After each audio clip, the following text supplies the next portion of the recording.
ही है। चावला साहब, देखो, भारतीय जनता पार्टी जो कर दे वो कम है, लेकिन चूंकि ये बहुत हमारी सामाजिक परंपराओं, मर्यादाओं और संस्कृति से जुड़ा हुआ मामला है, मैं इसको राजनीतिक रंग नहीं देना चाहता, क्योंकि छत्तीसगढ़ हम सबका है। छत्तीसगढ़ महतारी के सपूत होने के नाते अगर माता कौशल्या की धरती और परम पूज्य गुरु घासीदास बाबा की धरती में, जहां माता कर्मा का हम सम्मान करते हैं और माँ के रूप में, महतारी के रूप में हम छत्तीसगढ़ को पूजते हैं, वहां इस तरह की घटनाएं या कार्यक्रमों की जानकारी जब सोशल मीडिया पेज पर हमको मिलती है, और 3 दिन से जब ये पूरे पोस्टर और आमंत्रण लगातार इंस्टा के जो पेज था सिनफुल राइटर, उस पर तैर रहा था, इस पे भारतीय जनता पार्टी की सरकार की तरफ से कोई एक्शन नहीं हुआ, पुलिस विभाग की तरफ से कोई एक्शन नहीं हुआ, स्ट्रेंजर पार्टी के नाम से आमंत्रण दिए जा रहे थे। और मेरी जानकारी तो यह भी मिली है कि कई लोगों से भुगतान भी ले लिया गया है और उन्हें बताया गया कि कार्यक्रम के 1 घंटे पहले आपको जगह बताई जाएगी। लेकिन मेरा ये कहना है आदित्य जी, ये इस तरह के कार्यक्रम हमारी सांस्कृतिक परंपराओं के खिलाफ होते हैं।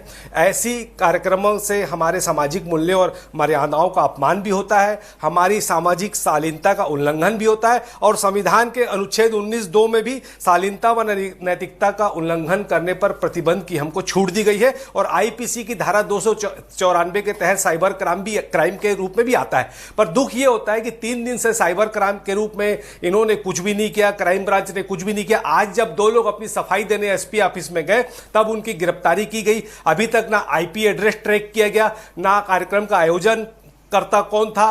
तो ये जब सारी चीजें सामने आती है, तो कहीं ना कहीं से हमको दुख होता है कि हमारे छत्तीसगढ़ को किसकी नजर लग गई। और ये जो भारत, जो कहना चाहिए सनातन परंपरा का सबसे पुरानी सभ्यता का हमारा देश है, जहां हमको बचपन से सामाजिक मूल्य सिखाए जाते हैं, आज हमारा देश किस दिशा में जा रहा है। लगातार ओटीटी के प्लेटफॉर्म हो, चाहे सोशल मीडिया के प्लेटफॉर्म हो, इस तरह की नग्नता परोसी जा रही है। अपराधी बेलगाम हो गए, सूखा नशा हर गली में बिक रहा है। आप देखिए, रायगढ़ में एक परिवार के 4 लोगों की हत्या हुई, राजनांदगांव में एक मोहल्ले में 3 लोगों की हत्या हुई।